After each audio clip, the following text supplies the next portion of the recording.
Some of the common causes for lower back pain can be tightness in the quads or the psoas muscles, the inside of the thighs and the front of the thighs. It could be weakness in the glute muscles. So these bad boys here, maybe they're not firing enough during your squats or climbing stairs. Weak abs, they're not working enough to pull up on the hip bone, which will then flatten the lower back. And also the hamstrings, they can be quite weak and loose, so they're not helping to pull down on the hip and flatten the back again. So there's a few different areas that you would need to focus on when you're considering trying to relieve yourself of lower back pain. So some of the solutions would be to strengthen those areas that are weak, so your glutes, your abs, your lower abs specifically, and your hamstrings, and stretch out your quads and your psoas muscles. So I want to go through a few stretches that will help loosen up those areas that are really tight, and also a few exercise drills that will help to strengthen those weak points. We're going to start off with some of the strength movements, and we're going to focus specifically on the abs to begin with, the lower abs in fact, and we're going to start on the floor with our back nice and flat, melted into the mat, and focus on tipping the hips forwards and melting the lower back into the ground. Feel a nice little bit of tension in the abdominal region and bring both legs off the ground. You want a nice right angle through the leg, and we're going to focus on dropping one heel down to the ground while maintaining that right angle and pulling it back up. What you want to pay attention to is the stability and stillness of the hip muscle, the lower back remaining grounded, and that tension through the navel will intensify as you go through these movements. You want to do about 3 sets of 10 on each side. If you can manage 3 sets of 15, brilliant. Then go for a slightly higher rep range to get used to this exercise and build that foundational strength. Once you finish on one side, then you're going to work on the other. Balance it out. Make sure you do just as much on one side as you do the other. And I find my left-hand side is actually easier to work through, so you might notice these imbalances in your body as you're working through these drills. One side feels more comfortable to move through, and the other side requires a little bit more effort and more attention. If this variation of your lower abdominal heel drop is a bit too easy, then you can go ahead and focus on extending the legs and pulling up through the lower abs, lowering down to the ground. Try not to let the heel touch the ground, and pull up. Again, keep the lower back melted into the ground and that tension through the abs. Again, just balance it out by completing your repetitions on both sides, taking the rest where you need it. Press the heel away from the ground, press the heel away from you, should I say, to lengthen out the legs, and really focus on pulling in through the lower abs. The alternative to this, if you want to take it up another level, is to extend both legs up and we're going for a double leg drop. Now this is where the load has increased, like really, well, I almost lost my words there. This is where the load will really have increased, and the abs, the core muscles and lower back are really working to stabilize the legs and your spine as you lower down to the ground. If you find that lowering too close to the ground, you're shaking uncontrollably like I am here, then just raise the legs up to a place that's manageable and where you can keep the lower back on the ground and maintain that spine stabilization.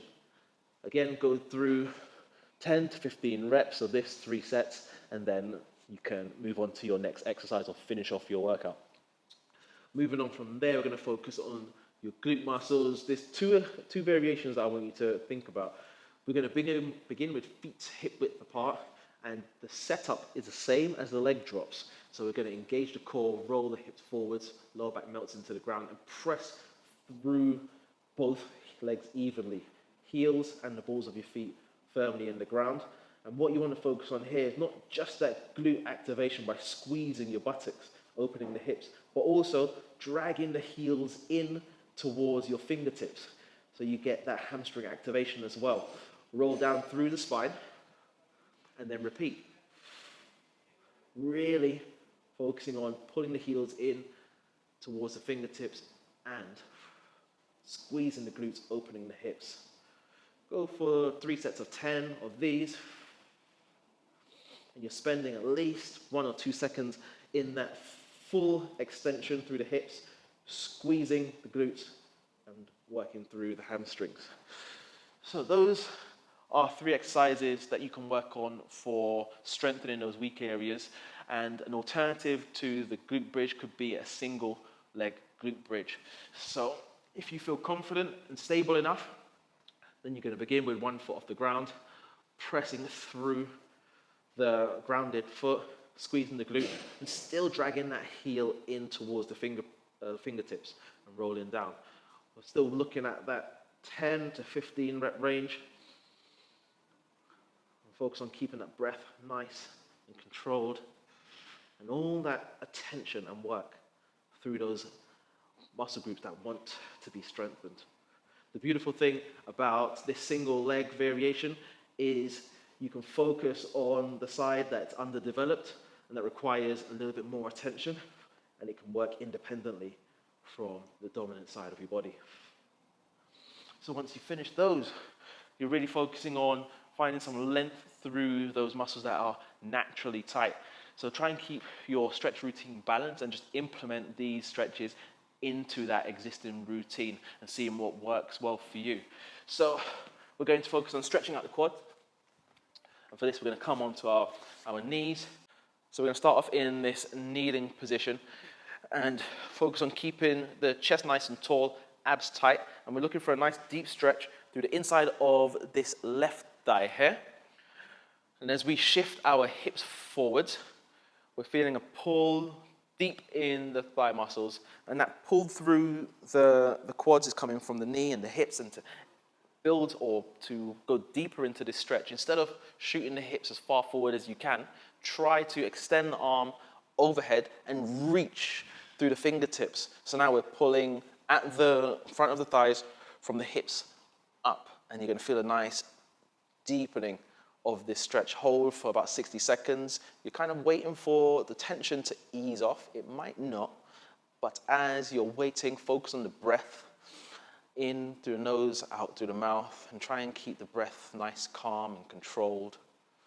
And at the 60-second point, if you felt it release, then you can go deeper into the stretch to further stimulate that stretch, a stretch response from the muscle, get a little bit more length out of it. But if you haven't felt that release, then just ease off.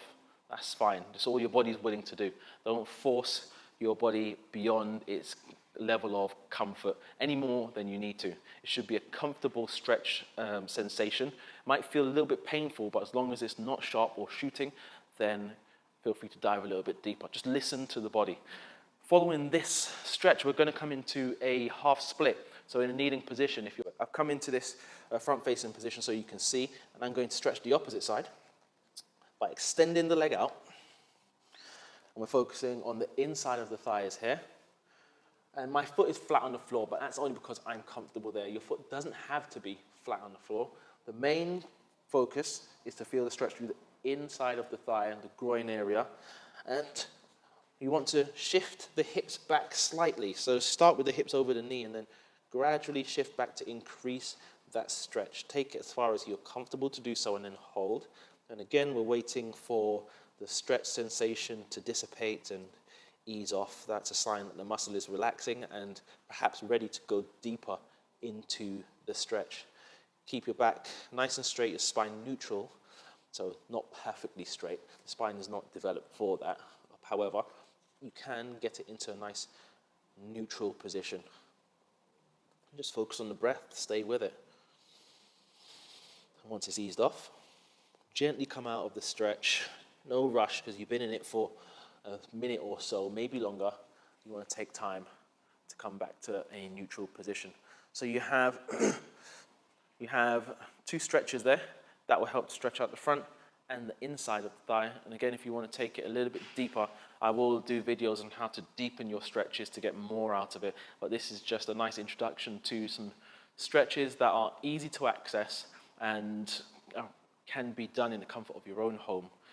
The benefits of regular stretching and strength work in this respect is to improve your posture in the lower spine, to help flatten that lower back and reduce the discomfort and the pain that you might be feeling on a regular basis.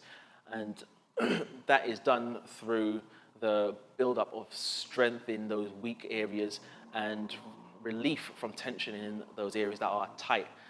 And over time, you'll find you have greater posture and greater levels of comfort. I hope this helped.